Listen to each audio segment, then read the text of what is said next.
It started as a whisper along America's highways. Police scanner chatter about a silver BMW, bristling with antennas, always gone before they could close in. This was not just another speeder. It was a ghost haunting the holy grail of illegal racing, the Cannonball Run. At the center, a mysterious Polizei car and one mastermind, Alex Roy, who outwitted an entire continent of law enforcement.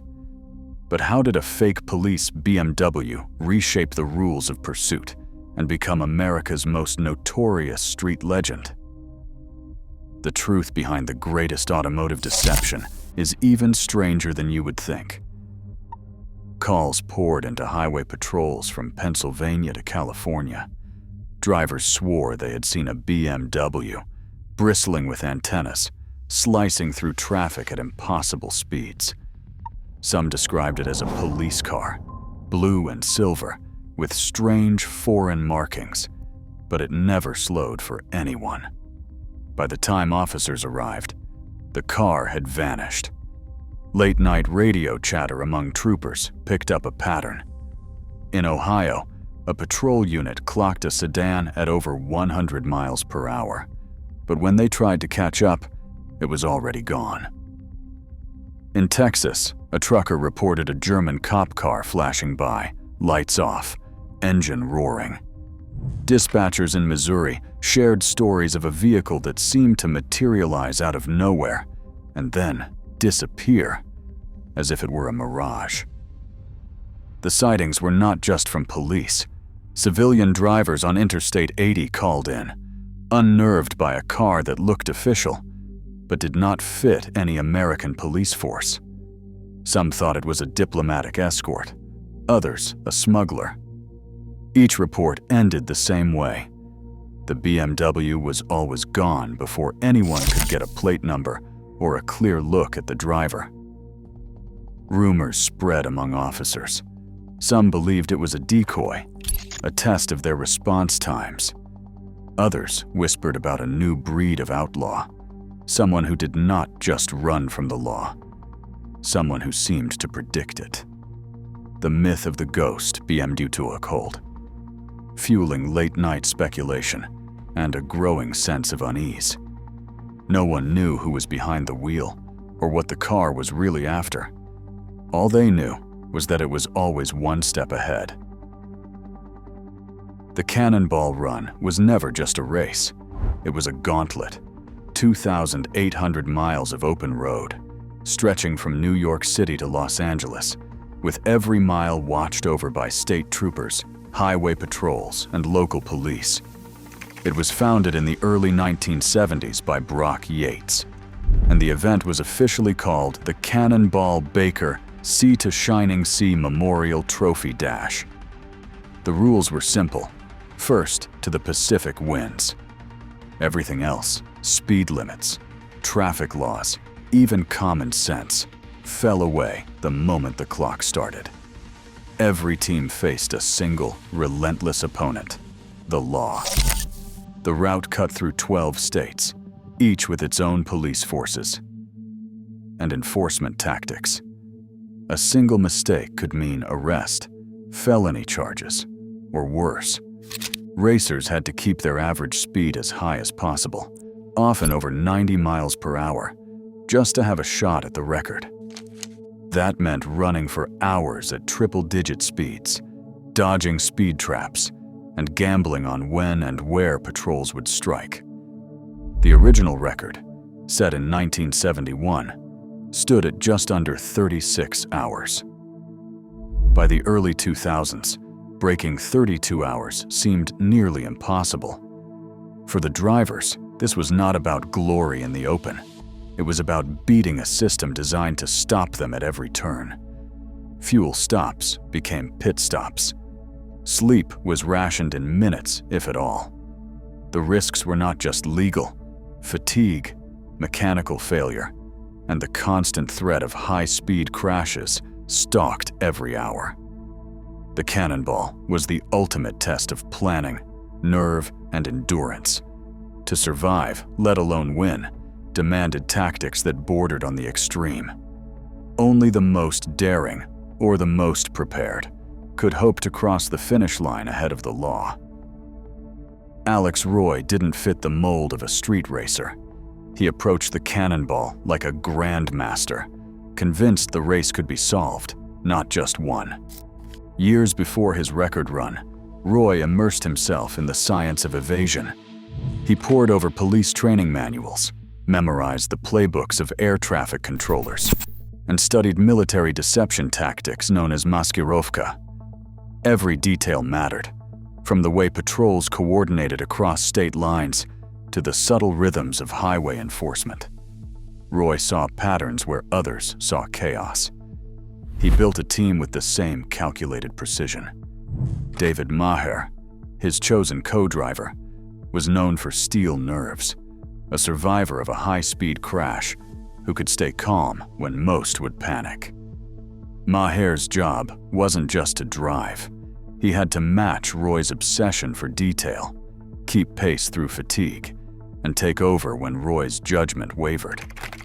Above them, a pilot named Jeff St. Clair flew a spotter plane, relaying real-time updates on speed traps and patrol activity. Behind the scenes, a small army of volunteers tracked weather, police chatter, and traffic from laptops and cell phones, forming a virtual command center that stretched coast to coast. Roy's philosophy was simple. Don't rely on horsepower alone. Outsmart the system. If the Cannonball was a puzzle, then every cop, every toll booth, every fuel stop was a piece to be moved or bypassed. He treated the entire run as an elaborate chess match, one that demanded not just speed, but nerves of steel and a mind built for misdirection. In Roy's world, victory belonged to the strategist, not the daredevil. Alex Roy's plan didn't start in the garage or on a map. It started with a question. Why run from the police when you could become one of them, at least for a few seconds? He understood the power of symbols, the right uniform, the right markings, even a flash of blue in the mirror. These details could short-circuit suspicion, override logic, and convince people to look the other way. Roy wasn't interested in brute force or raw speed.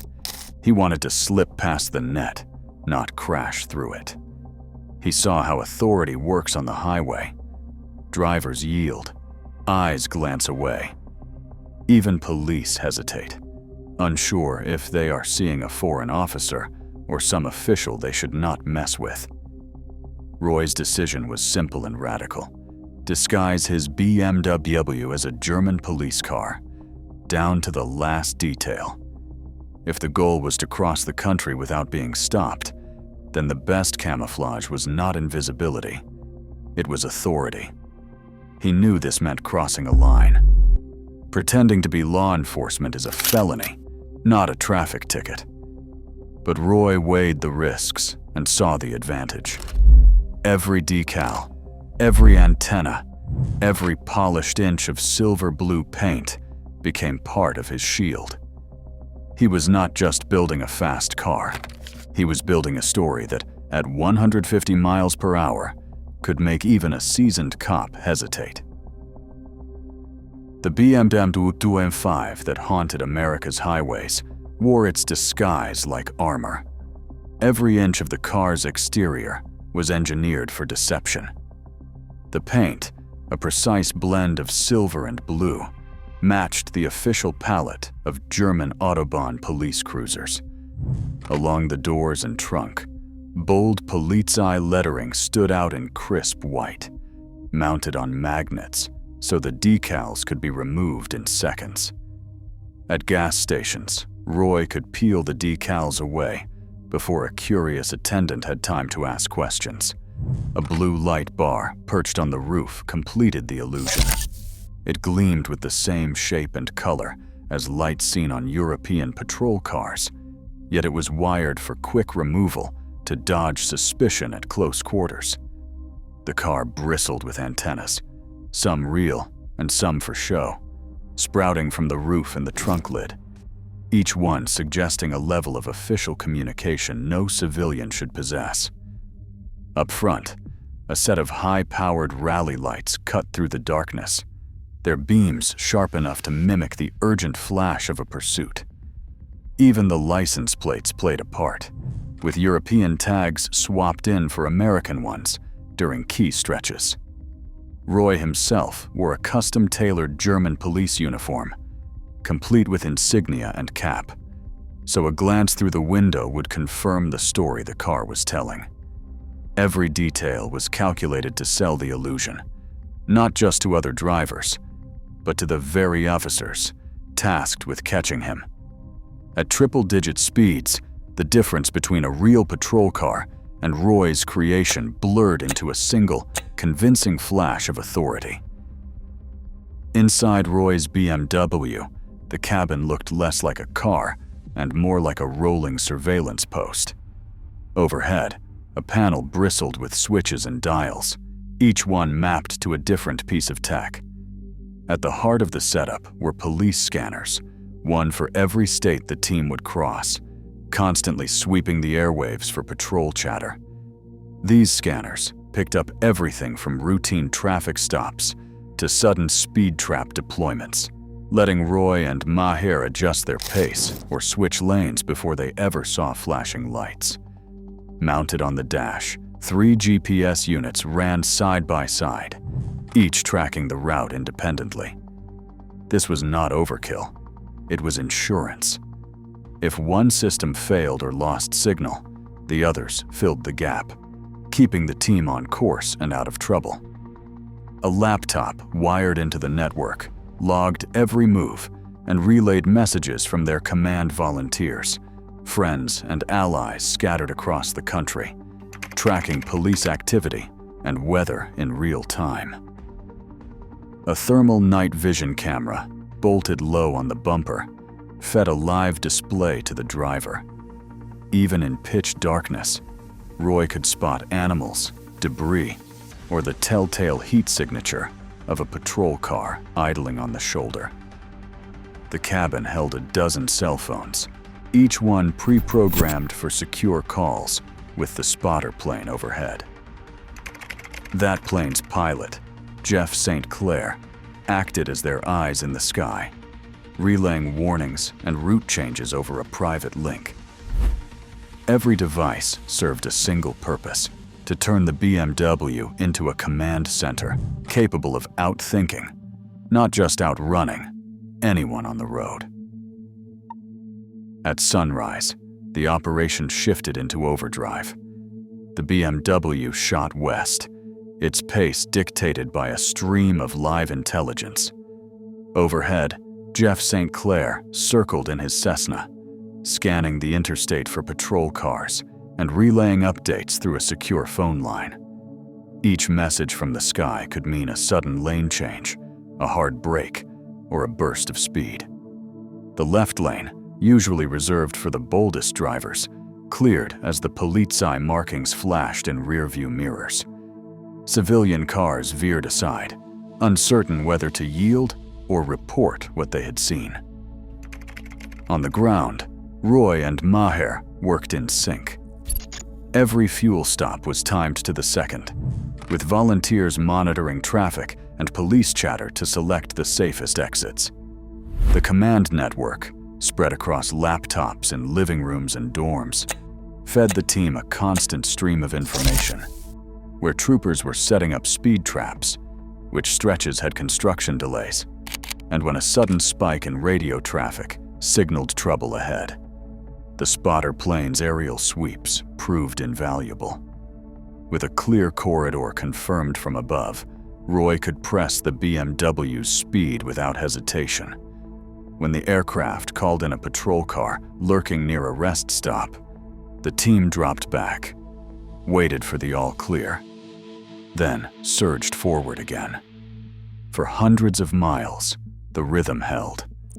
Every detail, fueling, lane choice, radio discipline, was a piece of a larger choreography designed to keep the car invisible and the clock running. In these early hours, The network functioned almost flawlessly, each part anticipating the next move, each decision shaving seconds off the record. Crossing into Colorado, the run met its first real threat, not from police, but from nature itself. The Rockies loomed ahead, and with them, a sudden snap of winter. According to Roy and Maher, what began as clear pavement turned treacherous in a matter of miles. The temperature dropped, wind picked up, and snow started falling hard enough to swallow the highway. Visibility shrank to a tunnel of swirling white. The BM, built for Autobahn speeds, crawled along at barely 30 miles per hour. Every minute lost to the storm felt like a countdown, the record slipping further out of reach. Inside the car, the mood turned grim. The command center's electronics, radios, scanners, and GPS offered no help against black ice or drifting snow. The spotter plane, circling above, radioed updates about road conditions, but there was no way around the storm. Tension flared between Roy and Maher. Should they risk pushing on, or stop and wait it out? Arguments broke out over the safest line through the mountain passes, each mile a test of nerve and trust. Fatigue set in as hours dragged by at a crawl, headlights barely piercing the gloom, every curve promising a skid or a sudden drop-off. The storm exposed the limits of planning and technology, leaving only human endurance to carry them through. Meteorological records from that night remain inconclusive. No major blizzard appears in the official logs. But for Roy and his team, the memory of that slow-motion ordeal stands as the moment when the dream nearly died in the Rockies, not from pursuit, but from the mountain itself. Long before sunrise, somewhere in the emptiness of Oklahoma, the fake police BMW thundered down the interstate. Red taillights faded behind them, the horizon just a thin line. Then, in the mirror, a new shape appeared. Wide, low, unmistakably official. A state trooper slid up alongside, matching their speed, headlights steady. For a breathless moment, both cars rolled side by side, engines humming in sync at nearly 100 miles per hour. Inside the BM, Roy and Maher kept their eyes forward, hands still, faces blank. The trooper's gaze swept across the silver paint, the blue stripes, the Polizei lettering. A flash of confusion, maybe suspicion, crossed his face. Seconds dragged. No one spoke. If the trooper decided to act, the run was finished. Impersonating an officer meant handcuffs, headlines, and the end of everything. But the trooper didn't reach for his radio. He didn't hit the brakes. He simply looked away, eased off, and drifted back into the darkness. The BMW surged ahead, heartbeats pounding in the silence. In that instant, the disguise had held, under the harshest scrutiny, at the worst possible time. Roy's gamble had worked, not in theory, but in the eyes of the law itself. The record was still alive, and the road was theirs again. At 7:01 a.m. Pacific time, the BMW rolled to a stop at the Portofino Inn in Redondo Beach. The final clock read 31 hours and 4 minutes. Coast to coast, 2,800 miles, and an average speed topping 90 miles per hour. There were no parades, no crowds, just a handful of witnesses and a time slip that rewrote what was possible. Inside the car, the team sat in stunned silence, then erupted into shouts and laughter. The impossible had been done. Every risk, every sleepless hour, every close call had led to this moment. The record, once thought untouchable, now belonged to a silver BMW and the people who refused to settle for the limits set by others. When Alex Roy released footage of his run and published every detail in his memoir, the reaction was immediate and polarizing. Car enthusiasts hailed him as a folk hero, proof that with enough nerve and ingenuity, the system could be outwitted. Forums lit up with admiration for the audacity, the planning, the sheer style of the fake police BMW. But not everyone saw a legend. Law enforcement officials and traffic safety advocates warned that Roy's stunt risked lives and exploited loopholes in the law. Investigations followed, but by the time authorities considered charges, statutes of limitation had already run out.